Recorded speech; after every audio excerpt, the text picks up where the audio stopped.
Charlie Robin Jones is a writer, editor, and strategist.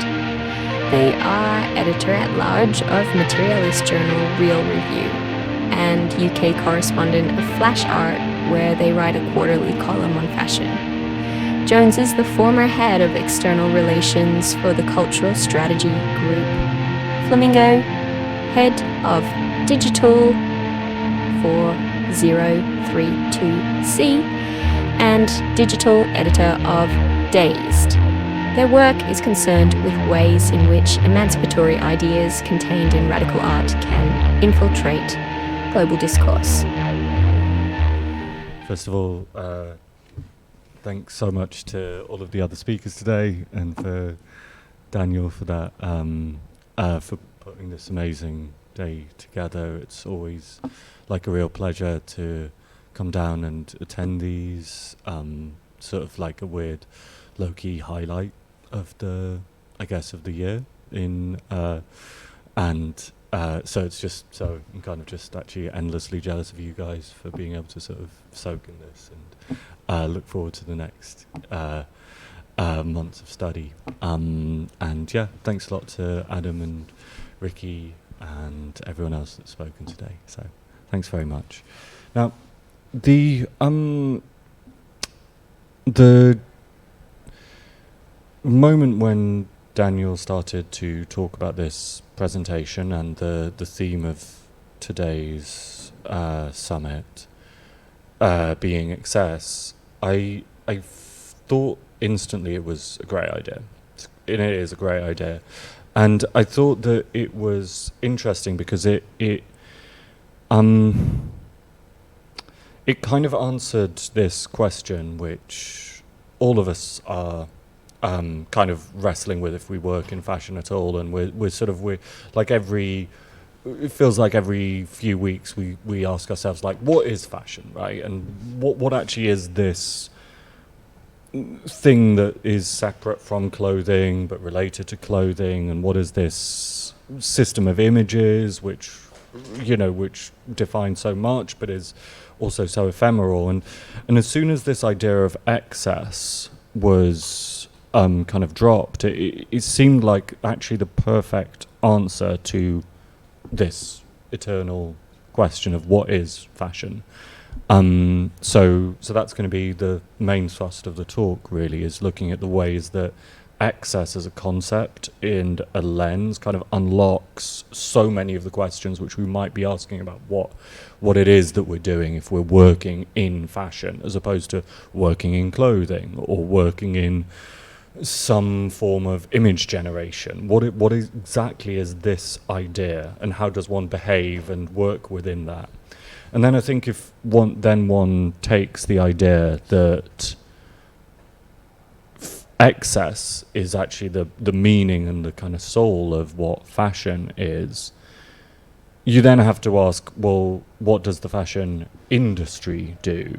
And that's to do something kind of paradoxical, which is to strategize for this excess, right? It's to put excess, this extraness, into some kind of marketable commodity and create something which can be planned and strategized for. So I'll be discussing four things today. The first is after the incomplete A to Z of luxury, I'll be doing a very short history of excess in fashion and 2,600 years in about 5 minutes, so sure that'll just be fine. Then the next part, and somewhere where I'd kind of like to probably spend the most time, is talking about examples of excess in fashion and examples of where we see excess mobilized and almost varieties of excess. Then I think I'd like to just talk just for a beat about some of the paradoxes of that, and here thinking about how optimization and excess and capital and fashion might kind of interact in these kind of ways that once you place this lens of excess over it, it sort of throws up some, I think, really interesting shapes. And then the final point is sort of some points about strategizing for excess. Now, just as a quick kind of fundamental definitions, by excess, I'm just taking that to mean everything that's a bit too much, everything that's a bit surplus to requirements, everything that's, for lack of a better word, extra. So we might think of that not just as the sort of the impulse towards gaudiness, let's say, but it's anything which really sort of operates in that world of being more than the material, which is, you know, where all the good stuff lies, right? But I suppose we'll discuss that when we get into the sort of history side of things. Just a quick thing after Blackpink's introduction. I'm basically an editor. I've worked in and around fashion magazines for most of the last 15 years, and variously sort of strategize for brands as well and help them kind of think through some of these questions and moreover how they might communicate themselves. So this has weirdly been something that I've kind of been subconsciously thinking about for a long time, and it was just really great to be able to actually share some of those kind of compilation of those ideas with you guys. So the strange thing is that when you start to actually think about what luxury is and what luxurious clothing is, we realize that it's kind of as old as the alphabet. The first almost global trade in luxury goods was as old as 2,600 years with the ancient Phoenicians, who were the same people who, funnily enough, created the alphabet, which sort of gives a sense of how deeply rooted this idea of not just a luxury that one person might have or one group might have, but a luxury which could be transported or communicated across borders and across seas, and could actually knit together different communities really into one larger one. And I think that the funny thing is that as soon as you start to place this idea of excess in there, you start to see that this really does kind of get to the heart of everything that truly is luxury. It is the colour here of the purple, which was, funnily enough, the Phoenician purple, which is still the signifier of royalty. Now, a colour is not it's not something fundamental. It serves no material purpose for this to be red or white or fawn or purple, but this purple, which comes from the shells of a certain sort of underwater dweller that were harvested by the Phoenicians, this is what creates it, and it's this sensibility, this extraness, which infuses throughout everything that we think of as luxury. I mean, jewels is one of the most obvious forms of when we could think of excessive forms, right? There is no functional purpose to wearing a diamond or a ruby. Even less so, we can even see with the example of this Mughal dagger that, you know, the wearing that like putting a jewel on a sword, not speaking of someone who's ever used a sword, I imagine makes it much worse. But yet the adornment, the impulse to create something extra and something more upon that which already exists, I think we can start seeing this as a kind of as the way of seeing really what luxury is in its heart. You know, we could see like it's also incredibly free-flowing as a signifier. It's not, is it too loose? It's not if it's too tight. It's not if the shoes are too boxy or not boxy enough. We can see this kind of ridiculous European medieval concept of having long trailing shoes. There's nothing inherent to that which makes them more less luxurious, apart from the fact that they work a bit less well, and the fact that they are, again, a signifier of excess and a signifier of unfunctionality, if you like. We could even see sort of fabric as being something which might seem kind of material. I mean, it's literally material, but it is also something which is entirely pointless to embroider something, to adorn this, like this unbelievably beautiful Ming Dynasty robe here in this sort of gorgeously embroidered silk. Yet this is, again, excessive, right? And I think there's a sense here when we just hover on this about what fashion is that, and the etymology comes from self-fashioning, which I think kind of really gets to a sense of how we see ourselves in this sort of very atomized way of relating to us as an individual, and we always perhaps see ourselves as more, perhaps we always see ourselves as extra and excessive to the way that we are, and that, to quote the Demna Gucci film of, that we see ourselves from the outside, we see ourselves always from the inside, and maybe we always do see ourselves as excessive in a way. But anyway, this is the sort of the deep luxury of it and the deep history thereof. But something really interesting happens, I think, in the 1860s, which is that you have two or three events that occur with incredibly quick succession, which is one, that the grand old history of the previous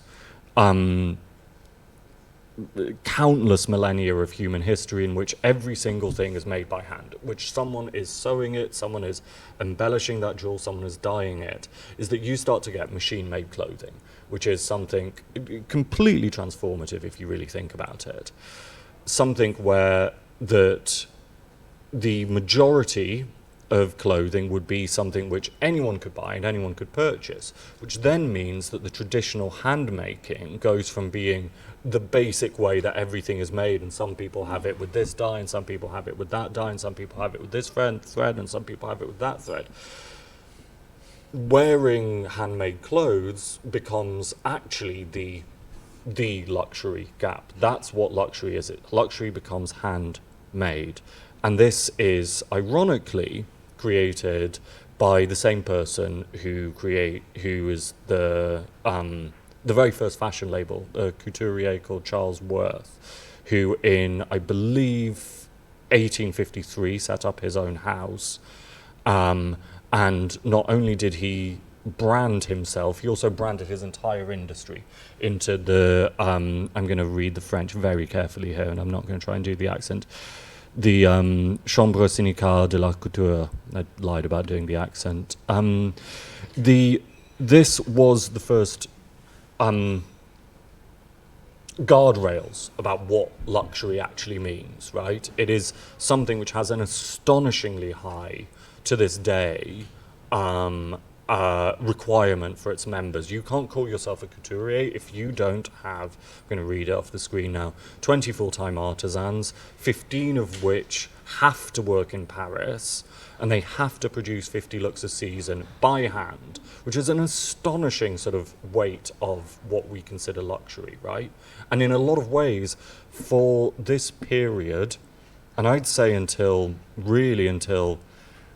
the sort of the post-war one here, that's what luxury is. It's things like this exquisite dress by Charles Worth, or it's this one by Coco Chanel, the House of Chanel, I should say, to give it its put some respect on its name. With this sort of unbelievable sumptuousness of kind of feathers dripping, and each one having to be sewn by hand by people who are pricking their fingers all day and working in obscene conditions to create these things of just equally obscene but profound beauty.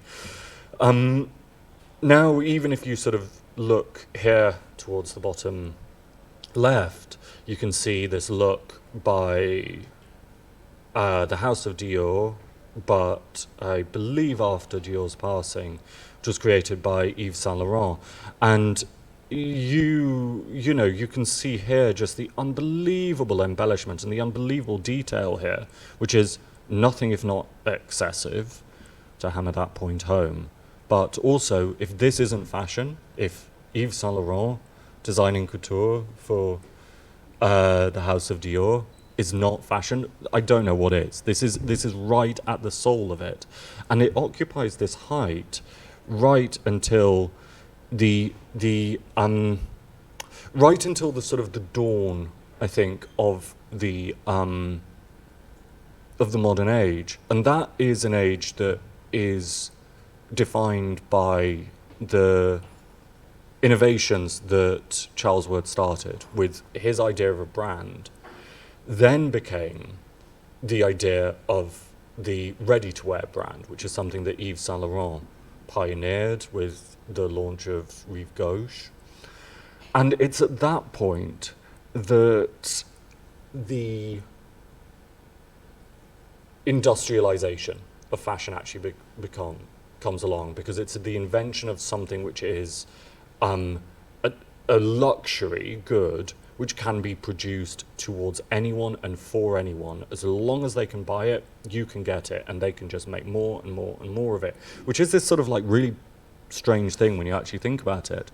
And when you actually think about it, it means that, and especially through the lens of excess, it means that the excessive point, which was located in the sort of the grand old days of high luxury, and these houses which still define what high luxury means, is it's no longer the jeweling that you put on something. It's no longer the level of hand stitching. It becomes the meaning of the garment. It becomes the meaning of the brand. It becomes the meaning of the design. So in a way, and yes, absolutely, there is craftsmanship. There is still like degrees of quality of fabric here, like this jacket, which is an old Miu Miu one, I think is probably better than one I could get from Primark, but it is fundamentally still made through no different processes, essentially, and through a not dissimilar supply chain to this $15 t-shirt that I'm wearing. So when one thinks of that, one then thinks that, well, what makes the designer object excessive? And one then has to think that it has to be something in its meaning, right? It has to be something in its semiotics that locates it there. And then from the invention of this by Yves Saint Laurent in 1966, which is when he opened Rive Gauche, which was his Pret-a-Porter line, I think that then that's for me like the Cambrian explosion of what we think of in this industry.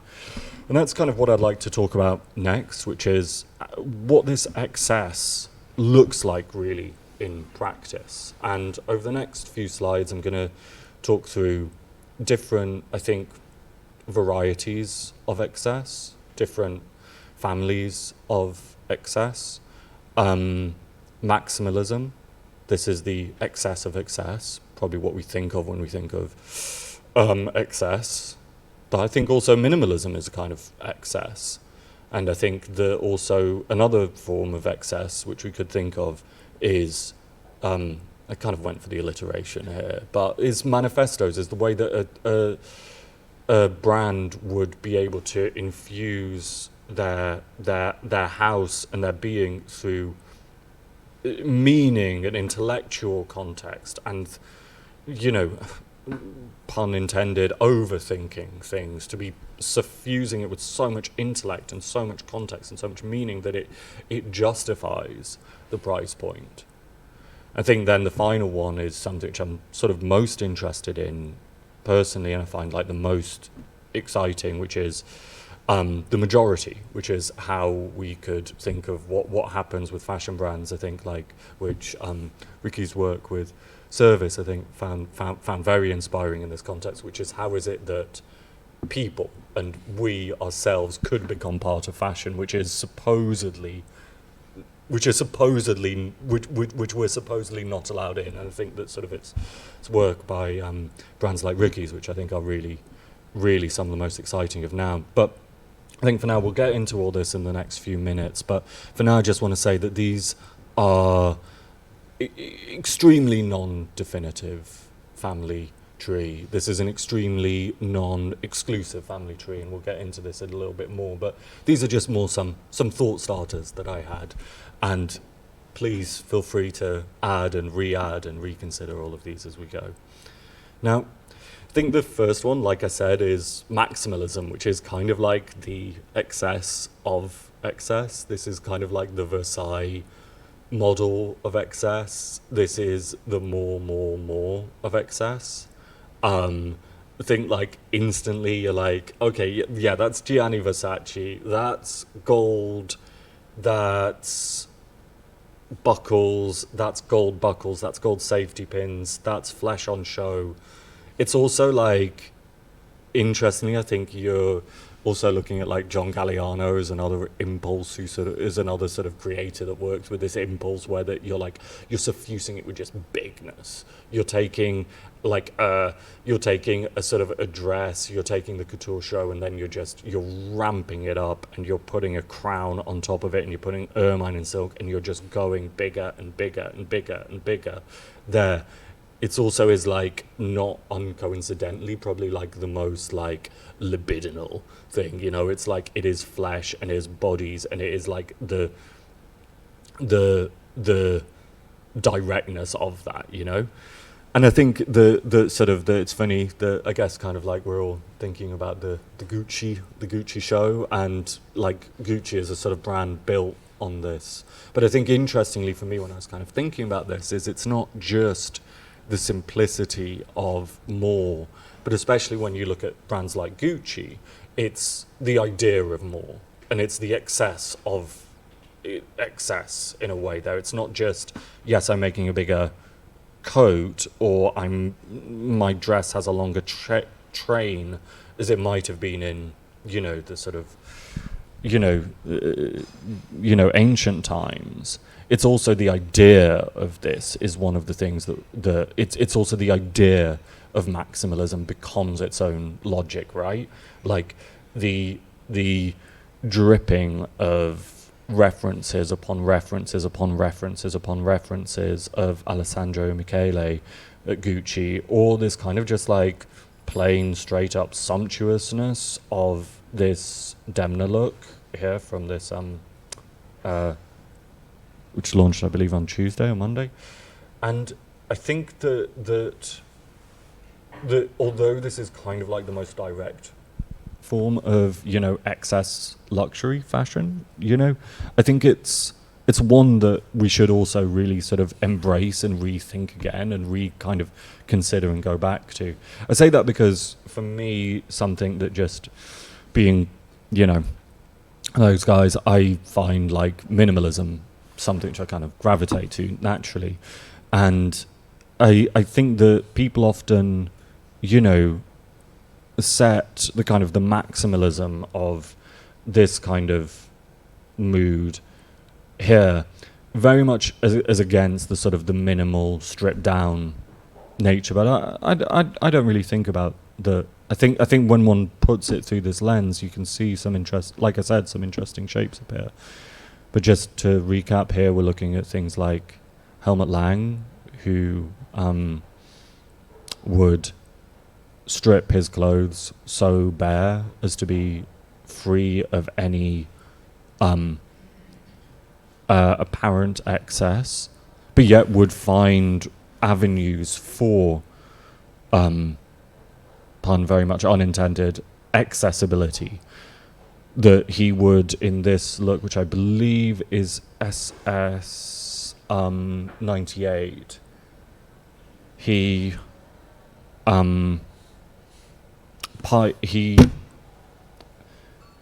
produced this entire collection in a room in which he also piped the scent of wet cement through the entire room, so that it would stink of cement, it would stink of construction, and the purity and the rank smell there. That was an intention there. So you just have white shirt, white jeans, but yet with this extra excess. You don't need that. That's an expensive thing to get that. Cement is not that cheap. Pumping it into a big room full of fashion editors is not that cheap, but that was something that he wanted to do there.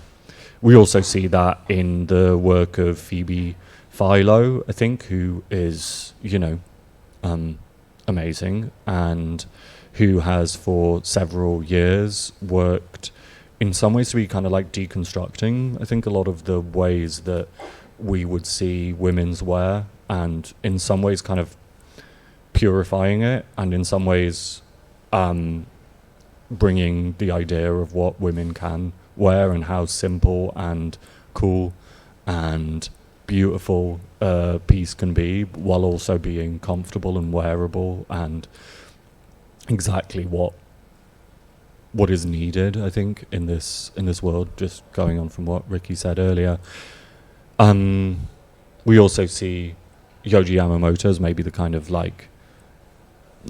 like godfather of this movement, if you like, that he was famous for this sort of very disruptive. I mean, it's kind of hard to imagine now, but when he emerged in the late 70s and early 80s in Paris, the fact that he wore black, and the fact that his models wore black, and the fact that his looks were all black, and the fact that his fans wore all black was truly disruptive. Whereas black is just the most basic, seemingly the most basic sober colour one can have. It's literally the negation of colour. And I think that's something which, when one's sort of messing with this idea of minimalism, one is thinking really about not just the kind of quiet luxury that Adam mentioned earlier, not just this sort of like, basically just, without putting any smack on, perfectly fine brands, just like the hyper elevated basics. No, for me, that's not really fashion. It's not really fashion if you just make a car coat, but you charge 10k for it, and you just make sure that you haven't written the row in big letters on the back. Like, that's not fashion. What's fashion for me is when this negation, when this minimalism kind of goes too far, when it has too much less, when it reduces too much, when it actually gets into kind of negative territory. So when you see something like this Phoebe Philo image, which I just think is so sensual and so cool and so crisp, but this was like one of the technically one of the launch images for one of her drops, and it's just an image of a shoe coming out of a foot coming out of a shoe with a sort of graininess of Instagram of hyper chopped up image, and it's just the promise of a moment that isn't quite occurring. There's a Helmut Lang advert that he did, incredibly famous one with the artist Jenny Holzer, which was for his perfume, which was simply just words written by Jenny Holzer, not even about his perfume, but about the idea of a perfume. The "I smell you on my skin," and that's just it. The advert, "I smell you on my skin." Then even I think like this is an amazing advert, again based on this idea of negation, is that for Yohji Yamamoto's adverts, they weren't even adverts of the clothes, but they were even more, which is a kind of a truism now of fashion advertising, but yet it's even an advert that negates the idea that there's even the brand. The game is over, it's done.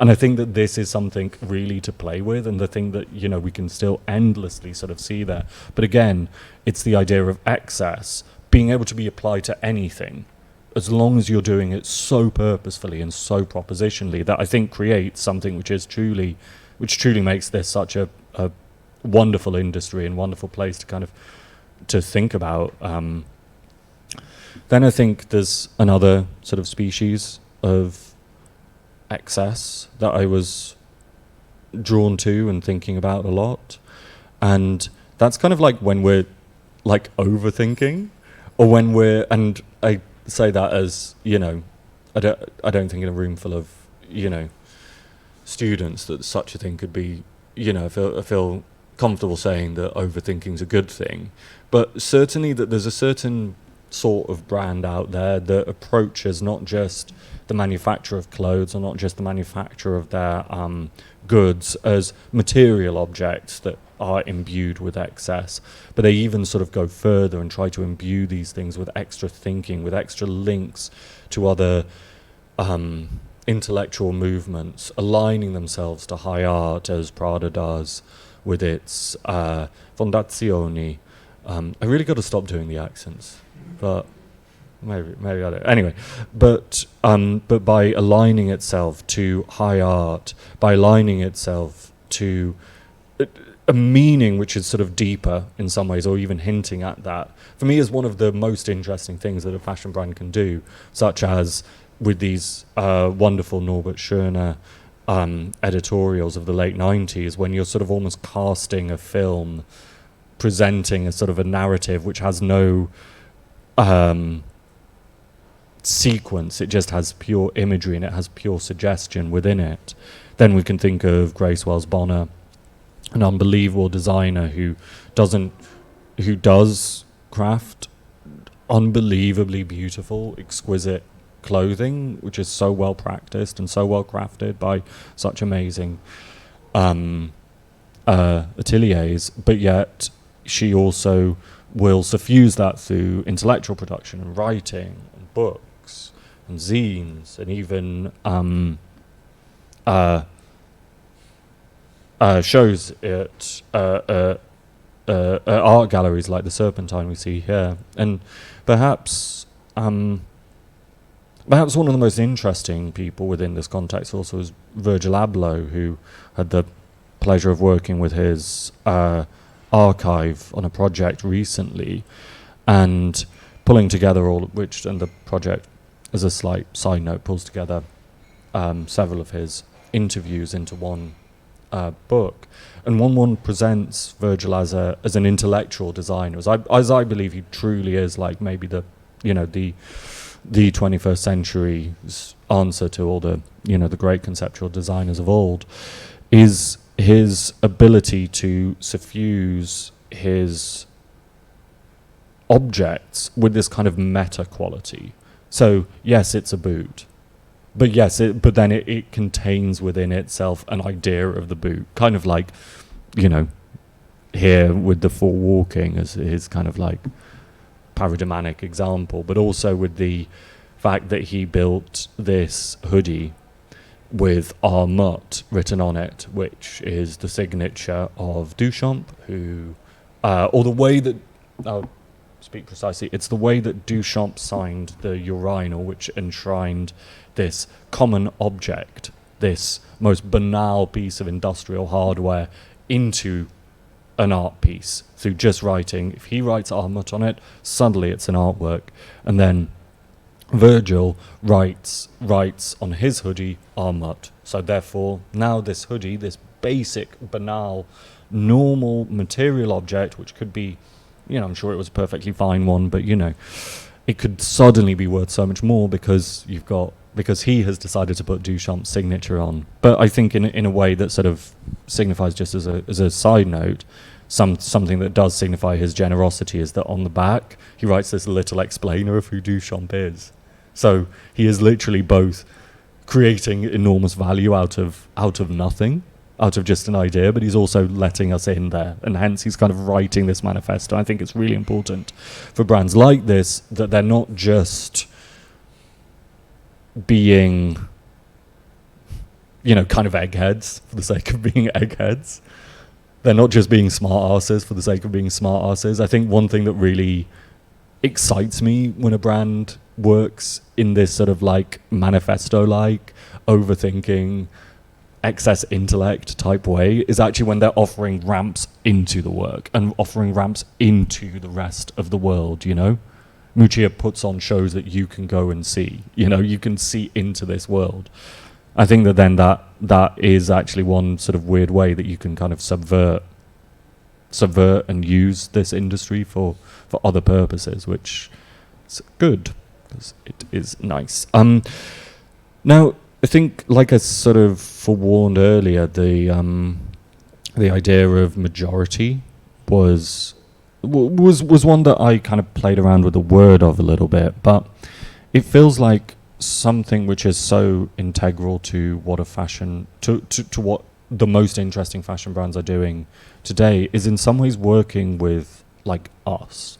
It's working with the majority. It's working with actual people and things that actual people do, because most people don't shop at Gucci. Most people don't wear couture, thank God. They are into music. They are sitting around in their room. They're going to see sports. And I think it's something that the almost like a movement of designers that began, I mean, you can say it began whenever you want, but something that I find really exciting is when Raf Simons comes along in the late 90s and begins to look around him at the kind of kids in Belgium, the ravers, the Gabba kids, and starts to see something incredibly beautiful about the way that they're wearing their bomber jackets. He's starting to see something incredibly beautiful about the way that an indie kid would wear a parka with a screen print of their favorite band on it. He starts to realize that this could be elevated and that fashion could also include us. It could also include fans there who had to sort of sit outside of this for so long. I think that Martine Rose is, designer, very much a favorite and even collaborator of some people in this room. And her way of elevating, her way of bringing the normal people of London and this crazy idiosyncratic beauty of the people that we see on the streets, the people that we see in the buses, the people that we see around us, the people that even we are. And you can actually make that part of it. But I think that the interesting thing, of course, is it's like, how is it that you mobilize that as an excess? And there's one thing which I think is really fascinating, which is that there was a project when, during the pandemic, Martine, with, I believe, the help of International Magic, did this digital activation, right, where inside the rooms of dozens of people became the fashion show, became normal people, us in normal rooms, wore the clothes that Martine was making. And I think that the other one, I think, which really brings this to mind is Telfar, whose way of working with and starting at the community and then building up and out of that exists as a sort of really transformative way of looking at this. And I think the question here, and that's a kind of open question for you guys, is how is it that you can make work with and by and about your community and your world, but make that more, make it more than just a statement, or make it more than just what it needs to be. Now, looking at time, going to rattle through this now. Just as a sort of quick note, is that these excess in practice, these are non-exclusive. These things turn and can squidge onto each other and can merge in ways that we don't need, that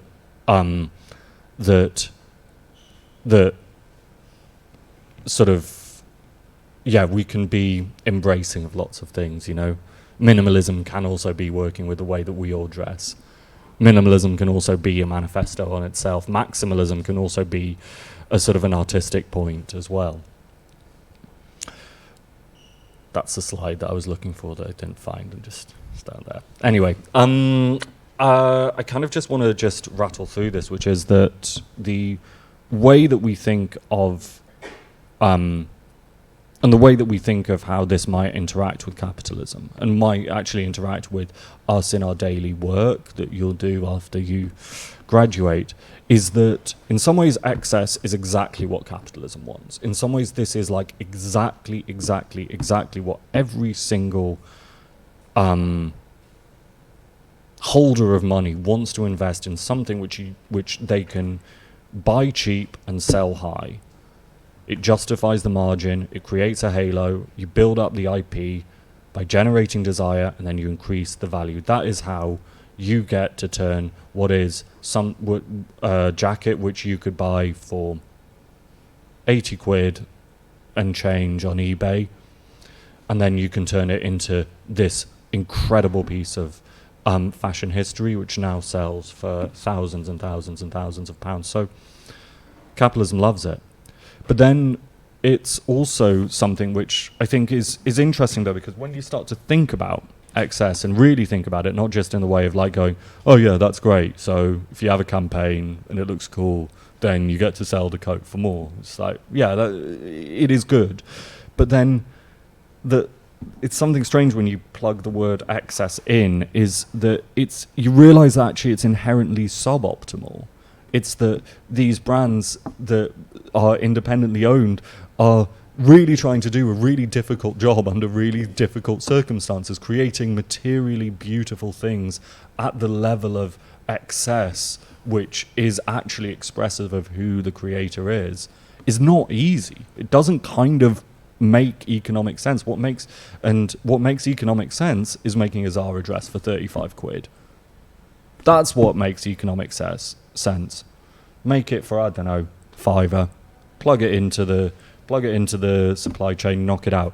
Hand making a Chanel dress is a loss leader. That's a crazy idea. So ironically, I think within the industry, you have this core paradox, which is that there's this industry which is built for the creation of excess, which is built for everything which is impossible to really put your finger on. You can't point at why the Fondazione Prada or why the scent of